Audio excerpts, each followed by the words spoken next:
সংবাদ সবাইকে স্বাগত জানাচ্ছি। আমি ফিরোজ তোহা। শুরুতে সংবাদ শিরোনাম। বুদ্ধিজীবী ও বিজয় দিবস পালনের আহ্বান জামায়াত আমিরের। উপদেষ্টাদের রাজনৈতিক দলগুলোকে প্রতিপক্ষ না বানানোর আহ্বান মির্জা ফখরুলের। এদিকে থাকছে আলীগের মিসবাহ উদ্দিন সিরাজকে তুলে নিয়ে কোপালো দুর্বৃত্তরা। সর্বশেষ জানিয়ে দেব, জনসমর্থনের বাইরে গেলে সরকার এক সপ্তাহ টিকে থাকতে পারবে না, যা বলছেন ভিপি নূর। বুদ্ধিজীবী ও বিজয় দিবস পালনের আহ্বান জামায়াত আমিরের। যথাযোগ্য মর্যাদায় 14 ডিসেম্বর শহীদ বুদ্ধিজীবী দিবস এবং 16 ডিসেম্বর মহান বিজয় দিবস পালনের আহ্বান জানিয়েছেন জামায়াতে ইসলামীর আমির ডক্টর শফিকুর রহমান। শুক্রবার এক বিবৃতিতে তিনি বলেন, 14 ডিসেম্বর শহীদ বুদ্ধিজীবী দিবস এবং 16 ডিসেম্বর মহান বিজয় দিবস আমাদের জাতীয় জীবনে এ দুটি দিবসের গুরুত্ব ও তাৎপর্য অপরিসীম।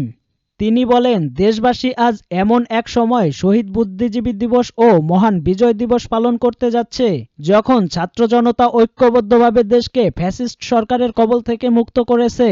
দীর্ঘ 15.5 বছরের অপশাসন, জুলুম, নির্যাতন ও গুম খুম থেকে দেশের মানুষ মুক্তি পেয়েছে, শান্তিতে স্বস্তিতে থাকার প্রয়াস পাচ্ছে এবং দেশ ভঙ্গুর অর্থনীতি থেকে মুক্তি লাভের চেষ্টা করছে।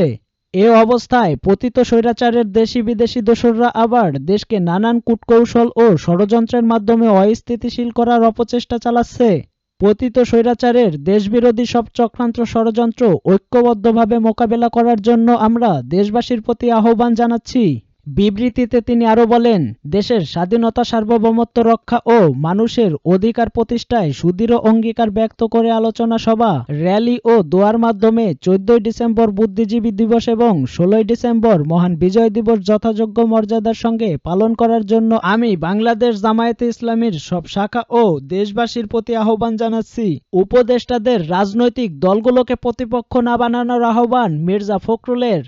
অন্তর্বর্তী সরকারের উপদেষ্টাদের উদ্দেশ্যে বিএনপির মহাসচিব মির্জা ফখরুল ইসলাম আলমগীর বলেছেন, দয়া করে রাজনৈতিক দলগুলোকে বা রাজনীতিকে আপনাদের প্রতিপক্ষ বানাবেন না। রাজনৈতিক দল আপনাদের সহযোগিতা করেছে। মির্জা ফখরুল বলেন, একজন উপদেষ্টা যখন একথা বলেন যে রাজনৈতিক দলগুলো অন্তর্বর্তীকালীন সরকারকে ব্যর্থ করার জন্য কাজ করছে, এটা অত্যন্ত ঘোরতর অভিযোগ। আমি তীব্রভাবে এর নিন্দা জানাচ্ছি, প্রতিবাদ করছি এবং আমি মনে করি যে এ ধরনের উক্তি তার প্রত্যাহার করা উচিত। তিনি বলেন, দয়া করে রাজনৈতিক দলগুলোকে বা রাজনীতিকে আপনাদের প্রতিপক্ষ বানাবেন না। রাজনৈতিক দলগুলো আপনাদের সহযোগিতা করছে, এটা আপনাদের দায়িত্ব। সেখানে আপনি যদি বলেন যে এটা ব্যর্থ করার জন্য কাজ করছে, আমরা হাজারবার বলেছি, আমাদের চেয়ারম্যান বলেছেন, এই সরকার ব্যর্থ হওয়া মানে জনগণ ব্যর্থ হয়ে যাবে, আমরা ব্যর্থ হয়ে যাব। তাহলে এরকম কথা কেন বলেন আপনি? বিএনপির মহাসচিব মির্জা ফখরুল ইসলাম বলেন, দেশে গণতন্ত্র প্রাতিষ্ঠানিকতা না পাওয়া পর্যন্ত বিএনপিকে কাজ করে যেতে হবে। মির্জা ফখরুল আরো বলেন, সামনে অনেক কাজ। অনেকে মনে করেছেন যে শেখ হাসিনা পালিয়ে গেছে, কাজ শেষ হয়ে গেছে, তা কিন্তু নয়। যতক্ষণ পর্যন্ত আমরা গণতন্ত্রকে সংস্কৃতিতে পরিণত করতে পারবো, কালচারে পরিণত করতে পারবো, এটা একটা ব্যবস্থা হয়ে দাঁড়াবে। এই জায়গাতে আমাদেরকে পৌঁছাতে হবে, তাই আমাদের অনেক কাজ আছে।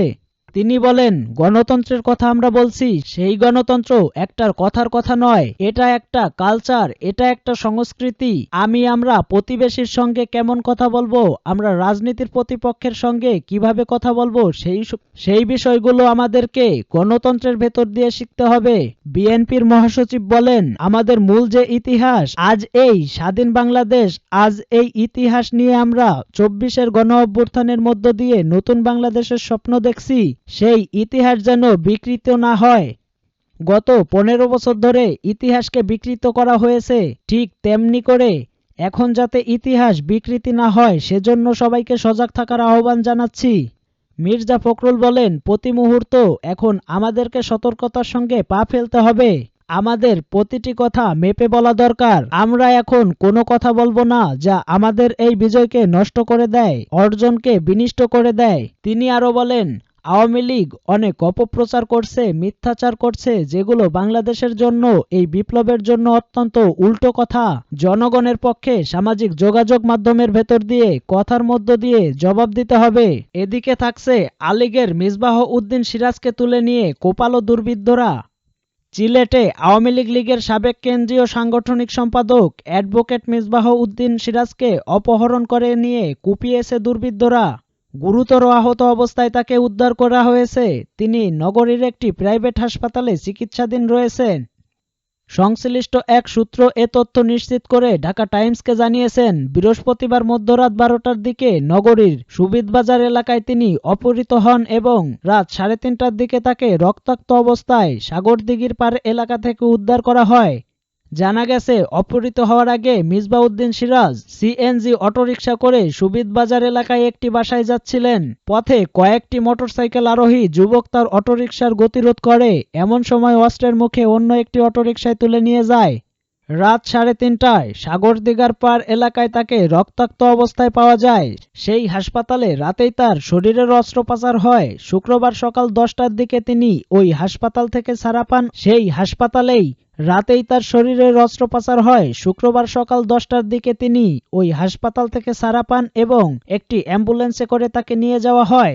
সর্বশেষ জানিয়ে দেব, জনসমর্থনের বাইরে গেলে সরকার 1 সপ্তাহ টিকে থাকতে পারবে না, যা বলছেন ভিপি নূর। জনসমর্থনের বাইরে গেলে সরকার 1 সপ্তাহ টিকে থাকতে পারবে না বলে মন্তব্য করেছেন গণ অধিকার পরিষদের সভাপতি নুরুল হক নূর।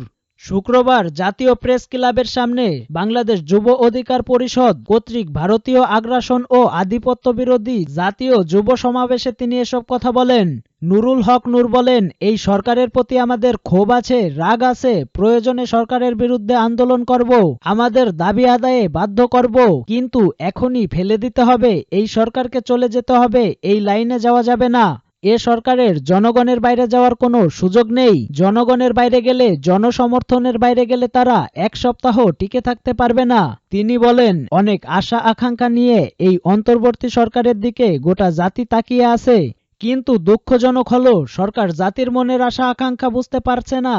জুলাই আগস্ট বিপ্লবে ফ্যাসিস্ট হাসিনা পতনের সব রাজনৈতিক দল, শিল্প সাহিত্যিক সবার প্রত্যাশা ছিল এই সরকারকে পুনর্গঠন করার জন্য, হাসিনার পতন পরবর্তী নতুন বাংলাদেশ বিনির্মাণ করার জন্য আন্দোলনের অংশীজনদের নিয়ে জাতীয় সরকার গঠন করা হবে, রাষ্ট্র সংস্কার করা হবে। কিন্তু দুঃখজনকভাবে আমরা দেখলাম, যাদের আমরা সরকার গঠনের দায়িত্ব দিলাম তারা তাদের সকলকে বন্ধু বান্ধব এবং তাদের লোকজনদের নিয়ে সরকার গঠন করলেন, মানুষকে হতাশ করলেন, আন্দোলনে থাকা নেতা এবং রাজনৈতিক দলগুলোর মনে আঘাত দিলেন, যার ফলে এখন রাজনৈতিক দলগুলো দ্রুত নির্বাচন চাচ্ছে।